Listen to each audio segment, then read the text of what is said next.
Stocks भी focus में थे। कैबिनेट ने टेलीकॉम कंपनियों को बड़ी राहत का ऐलान किया है और 2022 से पहले के स्पेक्ट्रम के लिए बैंक गारंटी खत्म कर दी है। अब किसको कितना फायदा होगा, पूरी रिपोर्ट लेकर हमारे साथ कुशल मौजूद हैं। कुशल, बताइए।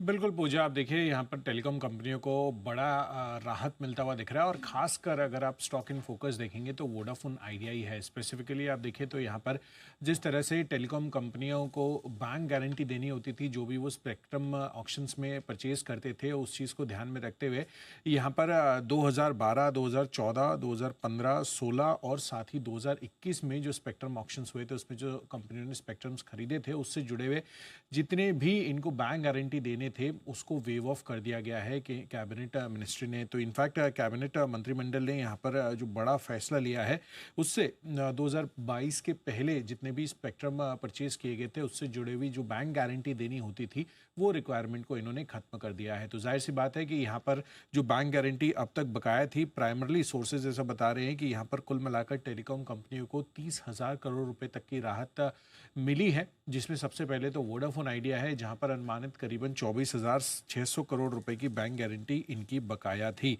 साथ ही रिलायंस जियो और भारतीय एयरटेल देखें तो बहुत ज़्यादा अमाउंट नहीं था, करीबन 4,000 करोड़ और 3,000 करोड़ के आसपास का इनका सालाना जो है वो बैंक गारंटी रिक्वायरमेंट्स रहता है, जो स्पेक्ट्रम ऑक्शंस हुए थे। तो प्राइमा फेसी यहाँ पर देखा जा रहा है कि वोडाफोन आइडिया को इससे सबसे बड़ी रिलीफ मिलती हुई दिखी है। इनफैक्ट अगर आप मॉरेटोरियम की भी बात करेंगे तो इनका सितंबर अक्टूबर 2025 में मॉरेटोरियम जो 4 साल का इन्होंने लिया था, वो भी खत्म होता हुआ दिख रहा है। तो उसके पहले ही ये जो रिलीफ आती हुई दिख रही है, ये अपने आप में वोडाफोन आइडिया के लिए काफ़ी ज़्यादा पॉजिटिव साबित हुई है। और इसी वजह से आज आप देख रहे हैं कि ये कितने बढ़िया एक्शन में बना हुआ है। चलिए, तो जाहिर तौर पर ये टेलीकॉम स्पेस के लिए एक बहुत बड़ी राहत की खबर है। एक क्विक चेक जैन साहब से भी लेते हैं। जैन साहब, वैसे तो वोडा आइडिया के लिए ये बहुत ही बेहतरीन खबर है, लेकिन इसका फायदा दूसरी टेलीकॉम सेक्टर की जो कंपनियां उनको तो मिलेगा ही। क्या व्यू बन रहा है सर आपका? इस समय कुछ पसंद है आपको?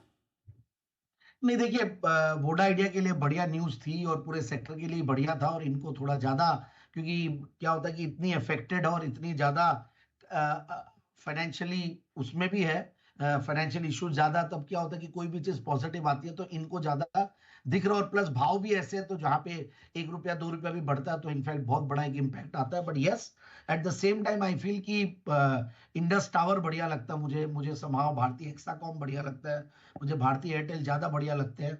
तो ये सारे स्टॉक्स पे ज्यादा ध्यान दें। वोडाफोन तो ऑलरेडी मुझे लगता है कि जितने भी लोग हमें सुन रहे हैं, सबके पास ऑलरेडी पोर्टफोलियो में होगा, सब होल्ड कर ही रहे होंगे, क्योंकि मोस्टली ये one of the most over, in fact सबसे ज्यादा फोलियोज इसी स्टॉक में है इंडिया में, कोई भी अगर कोई कंपनी में हो तो ओवरऑल होल्ड ही करें। अननेसेसरली बॉटम फिशिंग और इस न्यूज पे रिएक्ट करके नया स्टॉक खरीदने की मुझे लगता है कि जरूरत नहीं है। वोडा आइडिया आज का स्टॉक ऑफ द डे भी था ये, और अब देखिए करीब 18% ऊपर ये स्टॉक आज कारोबार कर रहा है। दिन के ऊपरी स्तर पर ट्रेड कर रहा है, शानदार तेजी। और अब जो दूसरी टेलीकॉम